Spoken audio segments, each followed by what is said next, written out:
ម្នាក់ឯងហើយអត់បានទេមើលទៅ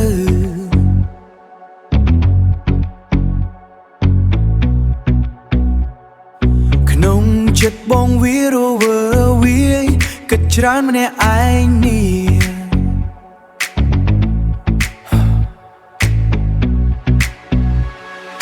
ខ្លាចអូនបិទភ្នែកទៅស្រាប់តែឃើញមុខអ្នកផ្សេងមកកាត់មុខ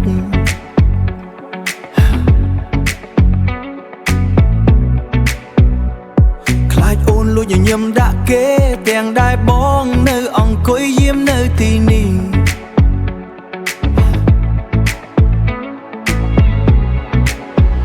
មិនបានទេបេះដូងអូនសូមបីតែក្នុងយោសពដល់បងត្រូវតែឆែកដែរឲ្យបងនៅក្បែរទៅកុំឲ្យអូននៅទំនេរចាំការពីអូនពីប្រុសផ្សេងដែលចង់ចូលមកជ្រៀតជ្រែ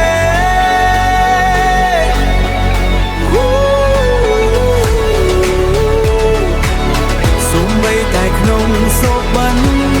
ក៏បងមិនឲ្យពួកគេមានឱកាសដែរបងមិនចង់ឲ្យ